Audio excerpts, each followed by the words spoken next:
Hii shule ni mojawapo ya shule za serikali, lakini hawajawahi pata mkao tangu yaanzishwe. Mwanafunzi hajawahi pata mkao wa serikali.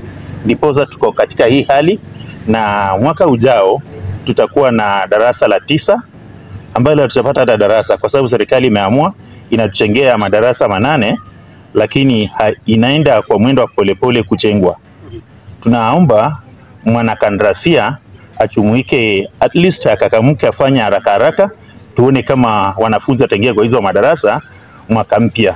Hata hii vitu imepotea. Tungekuwa na jombo na chengo maalum lile na msingi dhabiti, havingeipiwa, vingekuwa vingali ndani, kwa sababu ni mahali pa mta tu, haikuwa darasa za wanafunzi kaa ndani, na ni darasa zile ziko riski sana, zinahatarisha hata maisha ya wanafunzi, kwa sababu wakati wa mvua ni baridi mingi, tuna floods kwa hizo darasa. Wakati wa jua ni choto mingi, tuna choto mingi, na darasa zenyewe ni ndogo sana na wanafunzi ni wengi.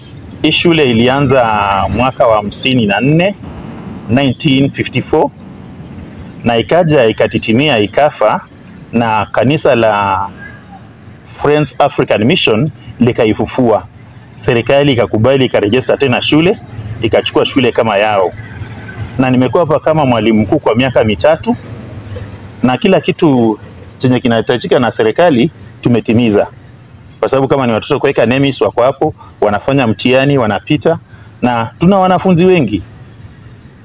Kijiji kinajivunia hii shule. Wanaleta wanafunzi, kuna wale wanaletwa na gari, kuna wale wanaletwa na pikipiki, kuna wale wanaletwa na wazazi tu.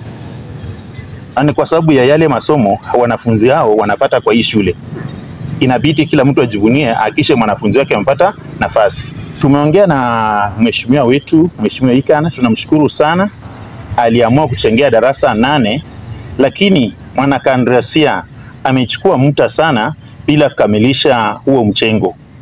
Kwa sasa ilitakana huo umekamilika, wanafunzi wanautumia, na hii vitu ya wanafunzi tungekuwa tumeka hata kwa hiyo madarasa, hazingeibiwa, zingekuwa ziko salama. Ndio shuku na wasiwasi tuko nayo kubwa, kwa sababu wazazi tayari wameitisha nafasi katika shule zao. Wanataka wanafunzi waache hapa, wanafunzi wa darasa la 7 tutakana wakuje darasa la 9 waache, lakini darasa mahali pa wanafunzi kusomea ni shida. Kwa hiyo tutaomba serikali watusaidie ili haya madarasa yakamilike, wanafunzi wapate mahali mwafaka pale wanaweza somea. Tunatumia vyoo sawa na wanafunzi, walimu na wanafunzi wanatumia vyoo sawa, lakini hiyo vyoo mpaka hata walimu wakikawana na wanafunzi havitoshi. Kulingana na maagizo ya Wizara ya Afya, hiyo vyoo havitoshi.